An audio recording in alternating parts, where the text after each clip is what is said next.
Melania, I don't get paid enough for this shit. I could be in Mar-a-Lago, just living it up, living the dream, just like Donald J. Trump does. But no, I'm stuck here doing a T-Mobile review for something that no one cares about. We're live? Oh.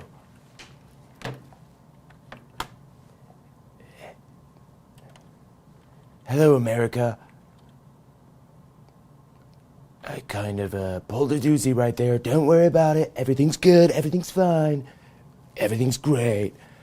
I just want to talk to you a little bit about rural internet in the greatest of countries, the United States of America.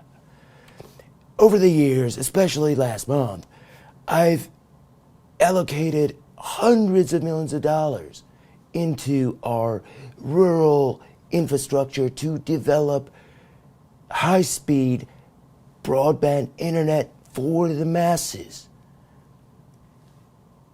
Did it work? I really don't know, but it's going to be great. I promise you, it will be great.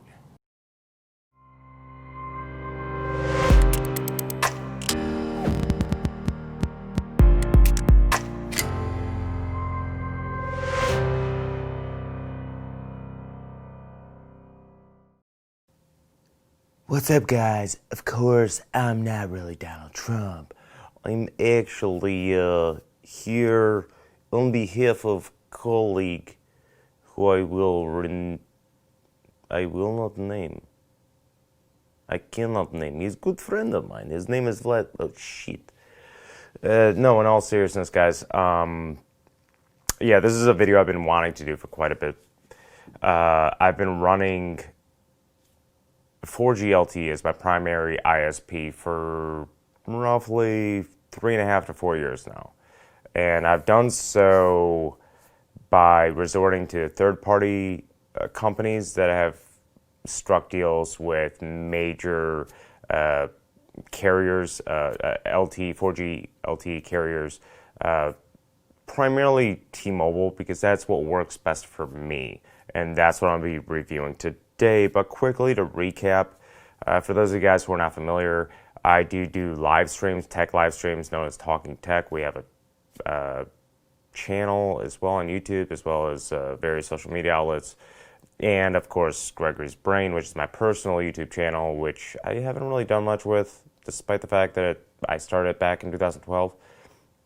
But I do intend to start delving into making content, pushing it out there, especially over the last month or so, which really sucked not having an ISP, which brings me to this bad boy.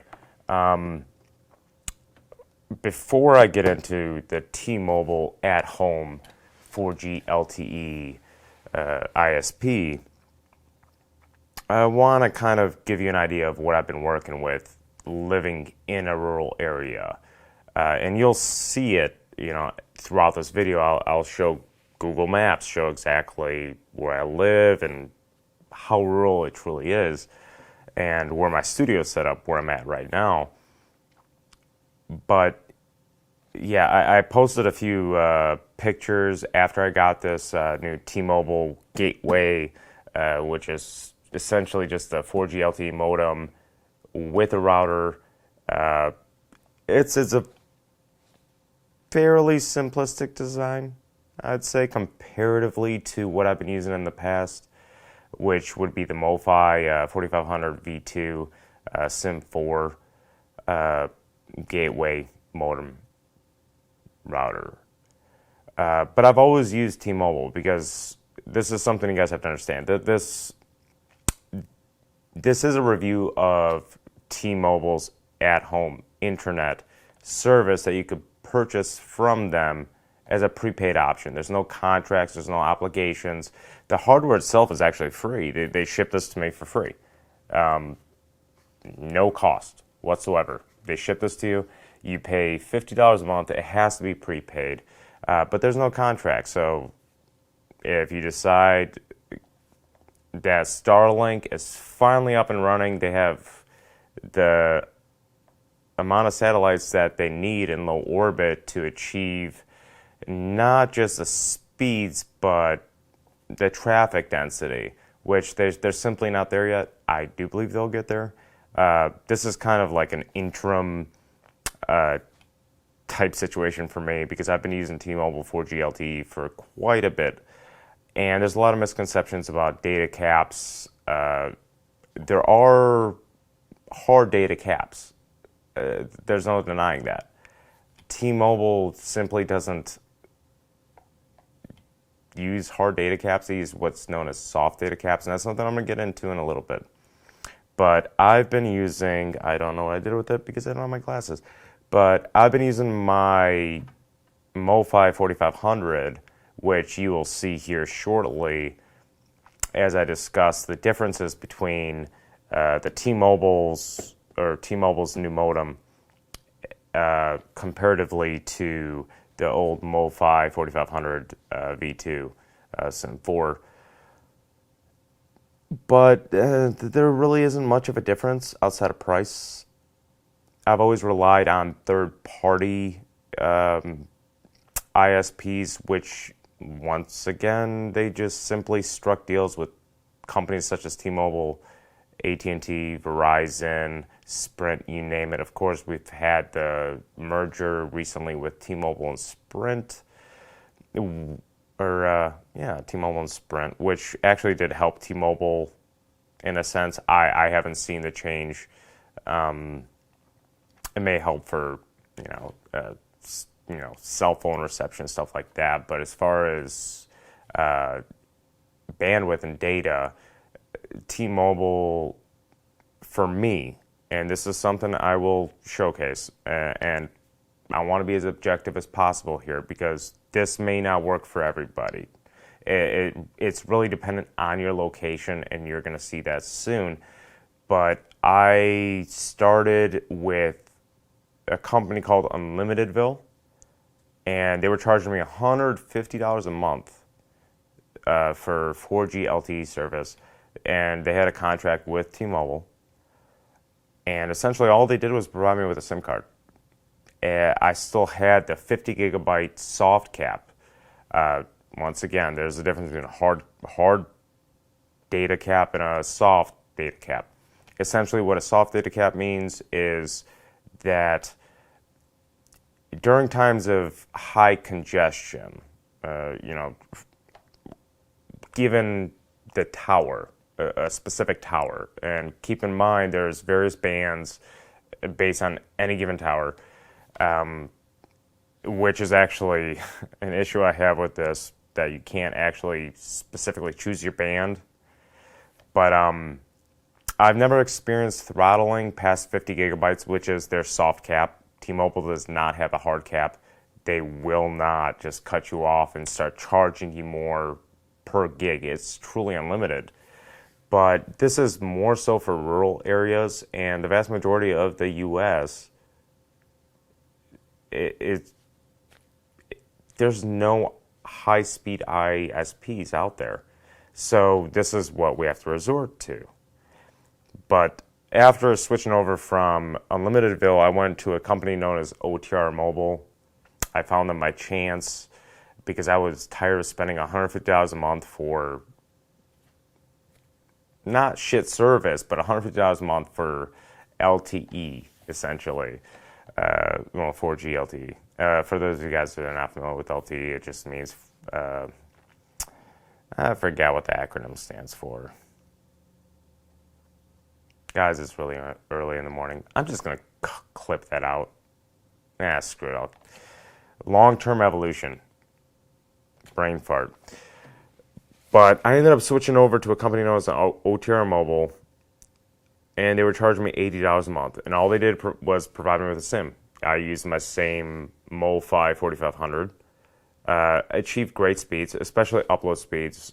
Latency was very, very good, considering, I'm running over airwaves, just basic frequencies to the nearest tower, which I'm going to show you guys in a minute as we break this down in the entirety of this review of the new T-Mobile at home ISP 4G LTE service. But recently, OTR Mobile, not to talk crap about the company, because quite frankly, they've been very accommodating when I had issues. And for $80 a month, I was able to get essentially the same service that I'm getting here, albeit now it's $50 a month. And I want to say sometime mid-September, I got a letter from OTR Mobile saying that they are no longer offering their pink plan, which, most people can kind of put two and two together in this case and realize pink, T-Mobile, blue, AT&T, Verizon is red, I believe, and no, Sprint. I don't know. Quick color coding shit, guys. Excuse me, I'm kind of getting over a cold. But yeah, let's get right into it. Now I'm paying $50 a month, prepaid. They provided me with the router / modem. It's essentially just the 4G LTE gateway. So let's take a look at the product. Now, what you're looking at here is essentially the two different types of gateways that I've been using. On the right, or on the left, I'm sorry, is the new T-Mobile gateway, and on the right is my old SIM 4 router modem gateway from MoFi. This is a business class router, of course. They're not really cheap, but they work very well. This thing actually has upgraded antennas for as far as the 4G signal is concerned. They're pure copper, but yes, this is a business class modem. And one of the perks of this is it's a full-blown router. I do apologize about the focus. I did this on the fly, didn't want to take, but it does have 4 LAN ports and a WAN port. Local area network, wide area network. But it's currently running on AT&T's, through OTR. It's running off AT&T's SIM. And it's functional. Sadly, OTR Mobile did increase the price on me. Not very happy about that. Now they want to charge me $90 a month. I'm not going to pay it. I'm only keeping it active so I could do this review. But, boom, right there. That's a big plus side to the T-Mobile gateway. The T-Mobile gateway actually, I believe, has a 5,200 milliamp an hour battery. So, as you can see here, this is always active. If the power goes out, you still have internet. How awesome is that? I mean, sadly, you cannot take it off of the residence. They do track that, so don't expect this to be some form of hotspot despite it being unlimited. But it is limited to 2 LAN ports, sadly. But it does have a phone port. With any SIM card, you always assign a phone number. So you could use this as a voice over IP and, of course, your wide area network port. The SIM card comes pre-installed, of course, and it's taped up quite nicely, and it's just ready to go right out of the box. And you simply just turn it on, and you could download an app or just directly connect to it, as I prefer to do. Via your PC, your laptop, your tablet, or your smartphone.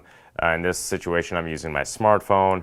I just simply type in the IP address, log in with my credentials, which are pre-specified at the back of the modem. But I do have some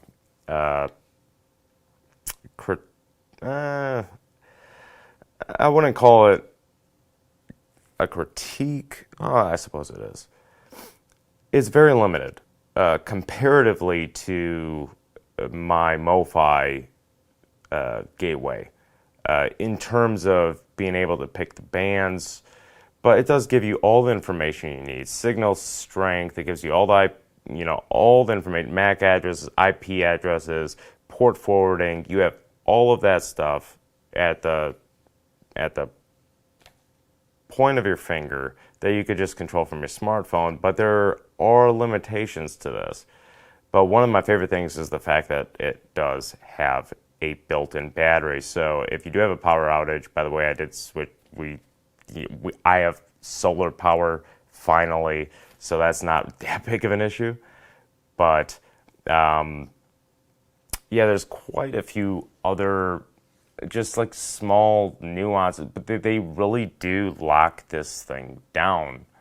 I wish I got some footage of my MoFi router and the options it has, but you could see here, I'm trying to switch over to IPv4. It just simply won't let me. I mean, it's very limited, it's very locked down, but at the end of the day, it works. Like, I have absolutely no issue whatsoever with its functionality.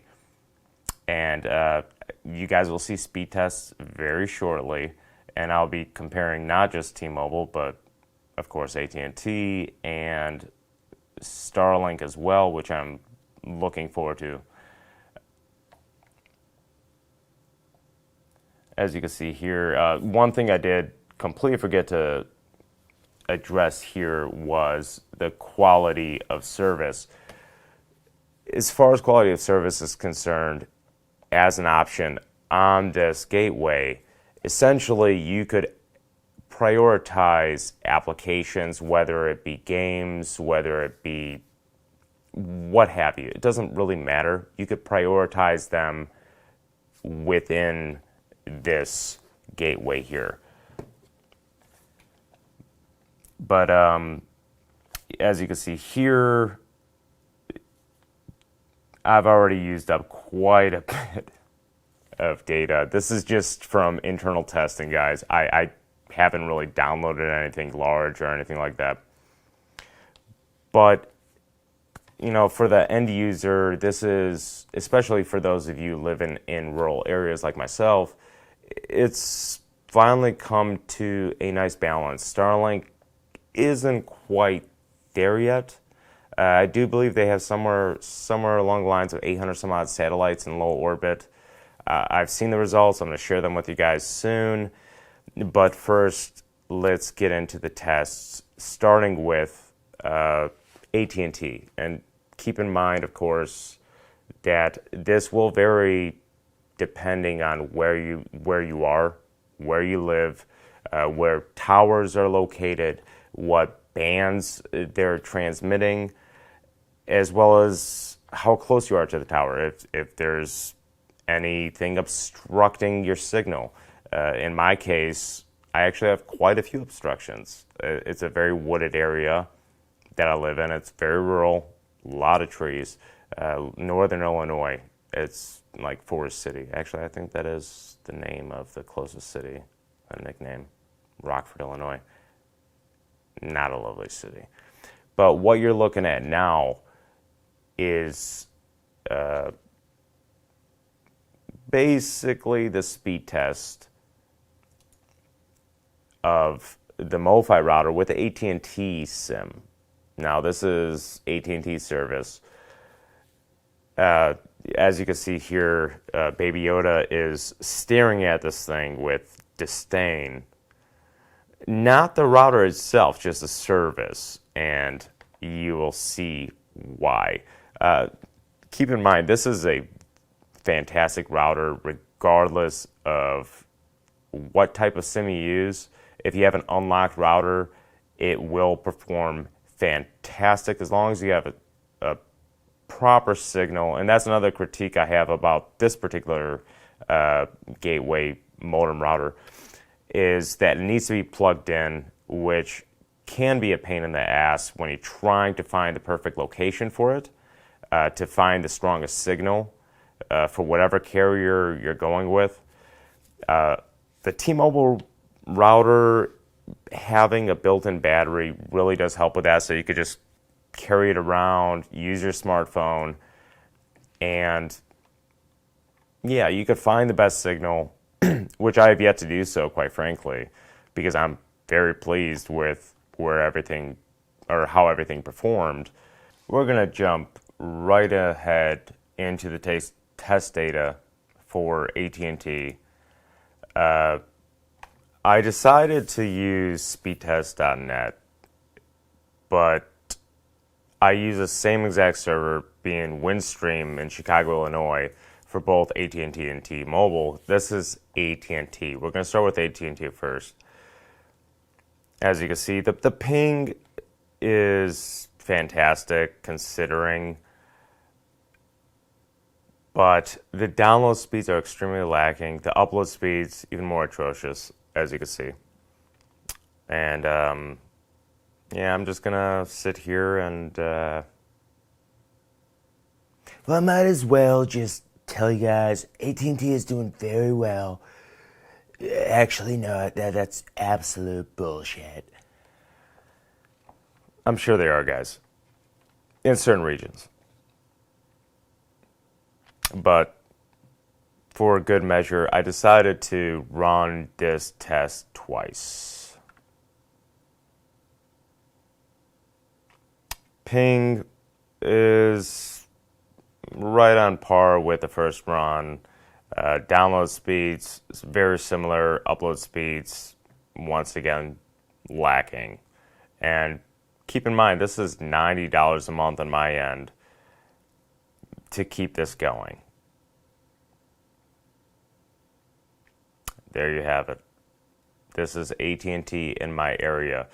Next, I'm going to be running a packet loss test.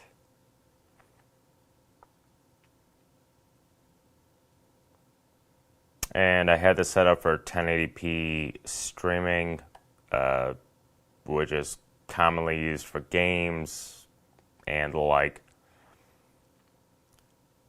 And quite frankly, neither AT&T or T-Mobile failed at this. If anything, T-Mobile did slightly better, but not by any significant margin.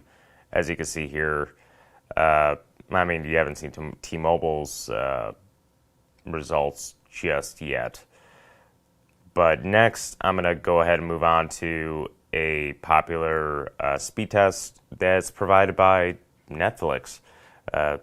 I'm not sure if it's fast.net, fast.com, but this really surprised me. The results surprised me, particularly in the download speeds.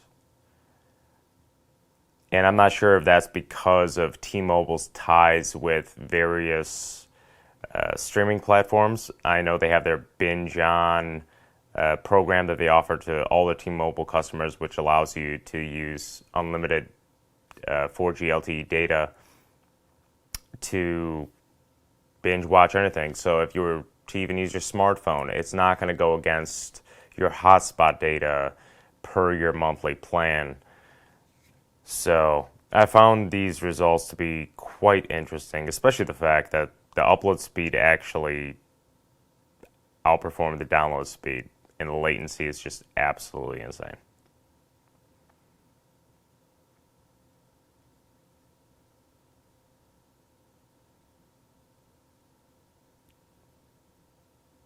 But yeah,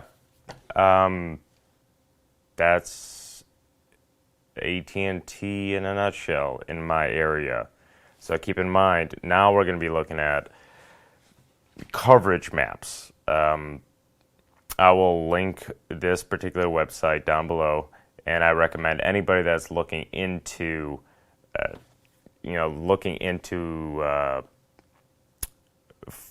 LT Unlimited ISP, take these figures into account and check your coverage.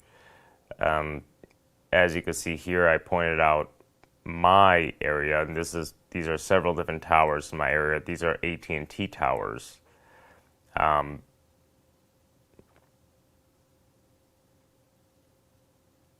As you can see, this is, I will zoom in here.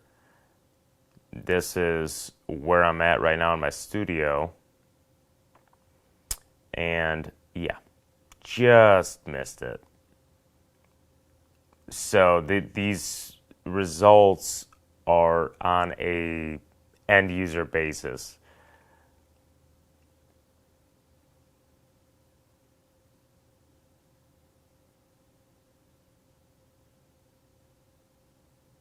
So here's a satellite view. And that line right there is essentially where AT&T draws the line. That's the house, and this is the studio, where I'm at currently. Which doesn't help the fact that I also have my signal obstructed by a massive aluminum hanger. But as you can see, it's a very rural area considering.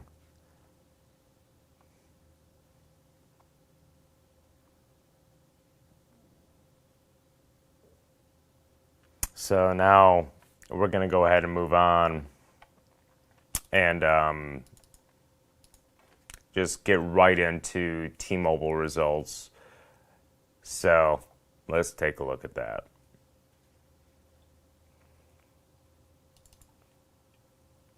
So I ran the same exact test sequence for T-Mobile, same Windstream server out of Chicago, same location. Don't mind the IP address. I use a VPN generally, so. As you can see, there's quite a bit of difference. And I will show the coverage map after this, showing the T-Mobile coverage map in my area. And just for good form, I did run this test twice just to show that, you know, these are fairly consistent speeds. And the upload speeds, quite frankly, are what sells me on this service at the moment, until Starlink gets their act together. In terms of getting their act together, I mean, they need more low orbit satellites. Once again, second test, still pushing 100 megabits per second plus. And the upload speeds are very similar to the first run. Latency is right about the same.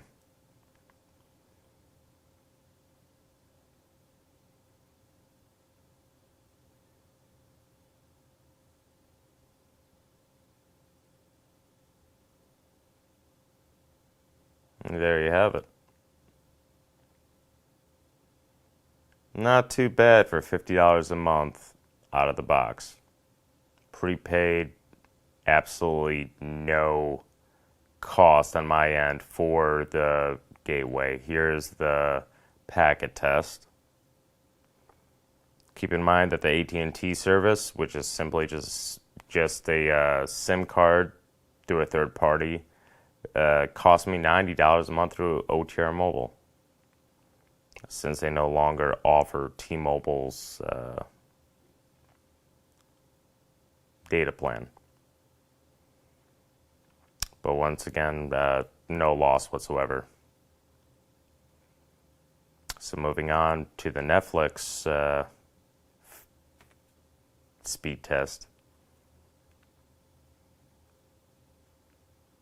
This particular connection can handle full UHD movies, whether it's Netflix or Amazon Prime, you name it. Even with HDR, I've tested it thoroughly. No issues whatsoever.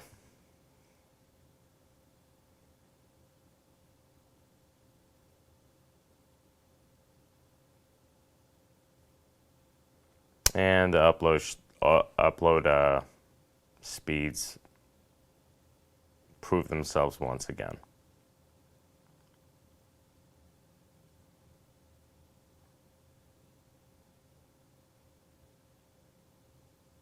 And right now I'm going to be showing you guys a coverage map for T-Mobile in my area, which once again, please, if any of you guys are looking into any form of ISP, I know AT&T offers at-home an at-home ISP for rural areas, which relies off an antenna. Not sure whether it's going to their cell towers or if it's going through satellite. But it is a little more costly, and it's not just something, it's something I simply won't invest in because of my experiences just in this video. But as you can see here, this is the T-Mobile coverage in my area. That's where I'm at right now. That's the house over there. And I have a very clean line of sight to a very, very decent antenna, which allots me the bandwidth that I'm receiving. Once again, another satellite view.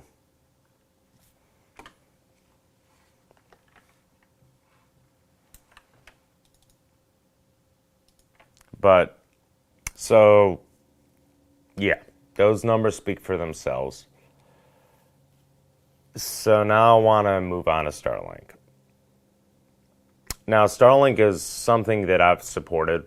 I'm a big proponent for basically anything Elon Musk does, despite the fact that I talk a lot of shit about Teslas. And I mean it in good fun. I love Teslas. I've driven quite a few of them. Fantastic vehicles. I do prefer certain other EV vehicles, whatever. When it comes down to tech, SpaceX is my thing. So what I'm about to pull up now is essentially the findings that I found based off of various articles from, I think I pulled up one from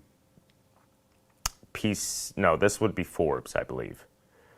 And then also PC Mag, followed by a Reddit post, which actually has a database of all the speed tests run by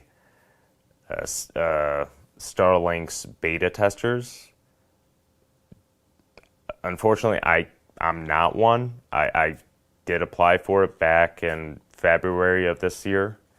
I have yet to hear back from Starlink, but this is my biggest issue right here, is its cost. $100 a month on top of a $500 one-time equipment fee, which is something that you simply don't have to deal with this particular connection I have via T-Mobile.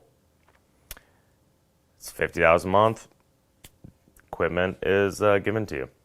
But the highest download speeds, highest upload speeds, the lowest latency is listed here. Everything's been categorized, most of which the rollout for Starlink seems to be targeted towards the northwest coast of the U.S. Most of these seem to be coming from Seattle, naturally. But I did manage to find one out of Illinois. It was okay, but it's still double the price, $500 one-time equipment fee, something you don't have to deal with when you choose a T-Mobile LTE package. Here's the Chicago results. The download speed's a little quicker than mine, upload speed a little slower than mine, ping slower than mine. And that's really it, guys.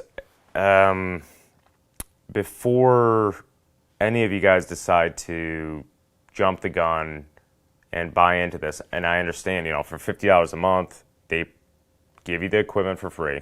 If you stop paying, they're going to request it back. But there is no contract. It's open-ended. It's a prepaid service. T-Mobile has, quite frankly, they are truly supporting rural areas as far as high-speed broadband is concerned, you could do gaming, you could stream 4K or UHD movies, you could upload live streams, no issues whatsoever. As my speed tests have shown, I've even done them over the years using the same exact service, just for much more expensive, but it still went through T-Mobile's network. But once again, I implore you guys, if you guys do decide to consider this option, if you do live in a rural area, I recommend that you do actually look at the site maps for coverage, the coverage maps rather, before making a decision. Verizon does offer, I do believe they offer a similar plan, a little more expensive, but for me, I know for a fact Verizon in my studio or in the house, it's T-Mobile trumps it in my particular area. So it does come down to where you're at.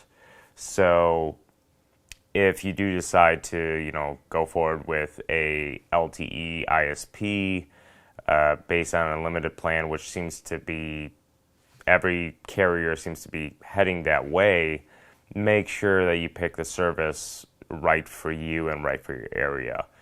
For me, it just so happens to be T-Mobile. And for $50 a month, I'm not going to complain. I've been using it for years. It's just gotten cheaper.